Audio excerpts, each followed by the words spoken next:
Hey there, gang. Another moving update. I know you're probably going to become bored of these, but I'm learning so much about this process of going across the pond.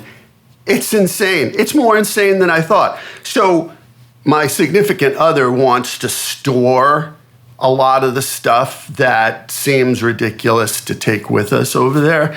And the more I thought about it, I'm like, wait a second. It would cost roughly, I think it's going to be more than this, but this is her estimate, roughly $13,000 to put stuff in a crate and ship it over there. Okay, let's talk about that for a second. What is so valuable that you want to spend $13,000 to do it? Because in our case, she just doesn't want to spend $13,000, and I'm not criticizing her for this. She's just being cautious, which is why I married her. She wants to store it here in the States in a pod for a period of time, and then when we're more settled over there, have it shipped. So that means paying a fee every month. I think it's like $150 for the size we need, and then $13,000 to ship it over there. And I said, wait a second. So, it's not in a climate-controlled environment, so I can't put my vinyl. I have like 800 vinyl records, if not more. What do I do with those? I have guitars and other instruments, many, many instruments. That's an issue. That has to be in a climate-controlled environment. So then I was like, wait a minute, this is stupid. Why not sell those instruments? Because a lot of the ones I have, I'm lucky in this case that they're still worth pretty much what I paid for them. Acoustic guitars shot up through the roof the last several years, as you may know. So some of them are worth more than what I paid for them.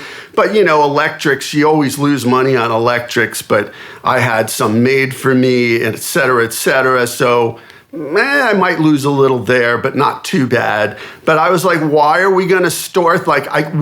We would have to pay for a separate climate-controlled situation and then have it combined in the pod later. And so you're paying for two rents to store things and then $13,000 or more to ship it. So I called foul on that, and I'm like, no.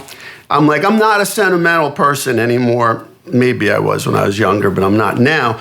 I'm like, just sell them.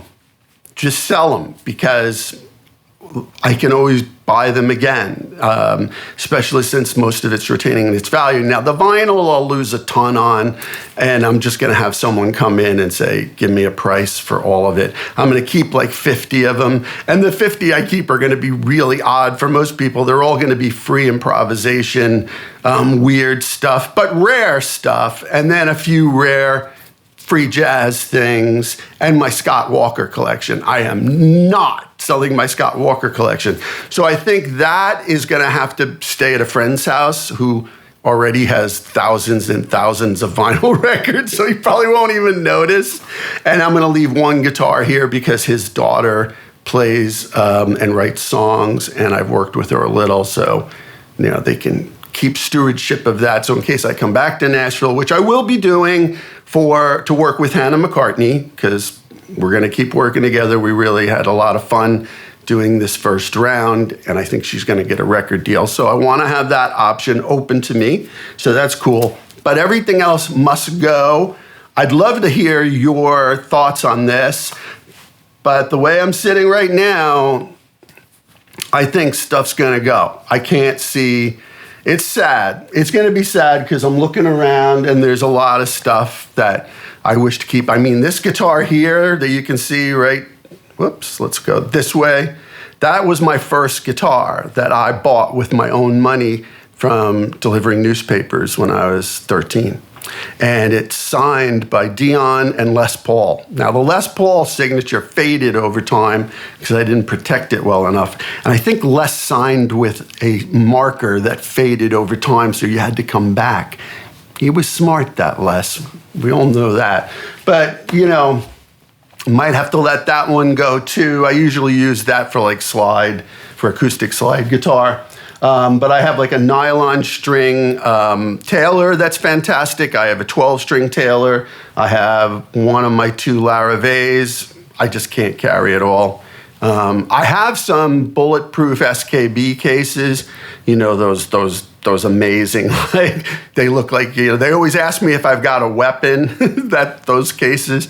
But I've only got a few of those, so I can take that and pay for the airlines and that nonsense. But yeah, I think a lot of stuff's going to go. I don't know. I guess some pedal boards and some pedals. I won't have time to sell it, I'm afraid, to be able to do the move and put the stuff up on Reverb. That ain't gonna happen. I think I'm gonna take the guitars to Carter Vintage here in town, and we can do some kind of electronic transaction if they sell them.